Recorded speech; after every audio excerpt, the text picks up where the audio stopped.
So we're here today at iGA Europe's annual congress, hosted by Istanbul Airport. My name is Emily Budgen. I'm the Editorial Assistant of International Airport Review. I am here with Ismail Polat, who is the Chief Planning Officer at iGA Istanbul Airport. Ismail, congratulations. This is a fantastic event hosted by your organisation. My first question to you is, what was your route into the airport and aviation industry? Well, I think, what they say, once you smell jet fuel, it's in your blood, you can get rid of it. And that smell, I first felt it 25 years ago after I finished university. I'm a civil engineer by training, and I started working on airport projects in the US, in Boston Logan International Airport. And since then I've been planning, designing, constructing, operating airports everywhere in the world, I think except South America and Australia and maybe the North and South Pole. But the rest, yes, I've had a lot of aviation experience in the last 25 years. Obviously, Istanbul Airport has been the biggest of those. Been involved in the project since the beginning. With my team, we are in charge of planning the airport, the master planning, guardianship of the master planning, and trying to make sure that the airport is resilient for the future of aviation and ready for the future of aviation. And talking of resilience, do you think the Turkish aviation market has fully recovered since the COVID-19 pandemic? Oh, absolutely. Actually, quite a while ago, I think we can easily say that Istanbul Airport was the first airport that went back to over 2019 levels.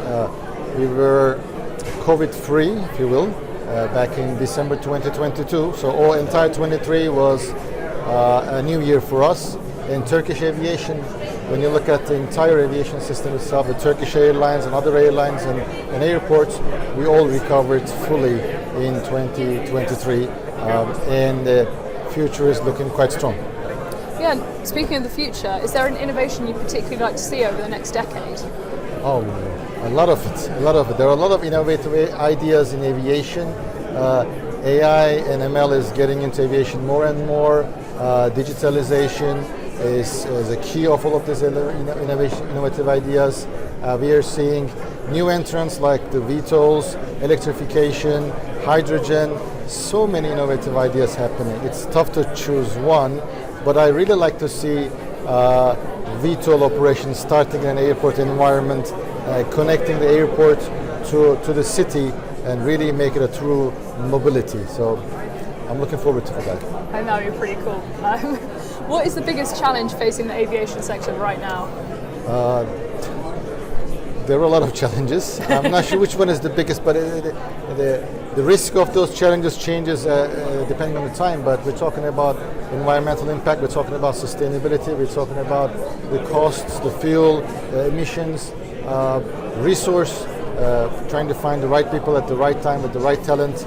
These are all challenges of aviation as a big aviation industry. So we need to identify all of these challenges and the risk associated with it, and then figure out collectively how we can solve it. Because challenges brings their opportunity also with it. If we can find the right way to approach to that.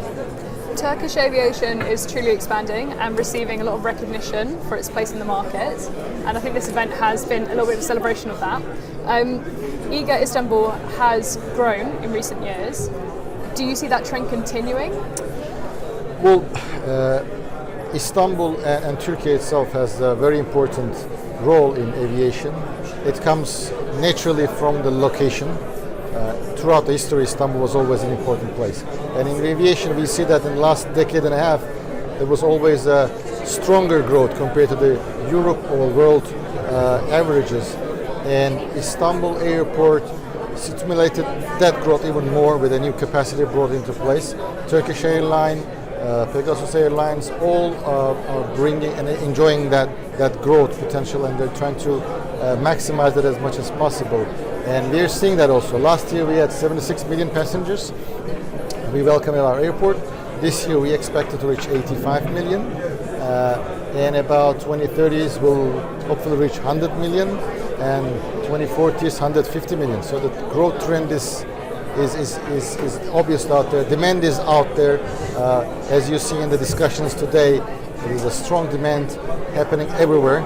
We just need to make sure that we can provide infrastructure on time, capacity on time to meet that demand. focusing on that increasing capacity. Yeah. So the way that we increase the capacity at our airport, we look at the next 25 years. That's our concession agreement time frame, and divide the capacity into airside and terminal operations, and create a balance between each process as the passenger and operation goes through, making sure that there is no weak link in terms of capacity, so they all match to each other, and with a correct future forecast. So far it's going quite well. Our forecasts are accurate into 1% compared to last 2 years, and we'll continue to increase that, starting with construction of runways and then increasing the capacity of our terminal building. We already started phase 2 works. 2 more runways are being constructed. The first one will probably going to be in operation end of next year, increasing the number of total runways to 6 at our airport, and ultimately we'll have 9. In about 2 years, 2 to 3 years time frame, we'll start increasing the terminal capacity from 90 million passengers to under 20 million passengers, and then we'll continue from there. Yeah, wow, very exciting. I look forward to kind of seeing it happen. Well, we are also quite excited, looking forward to that.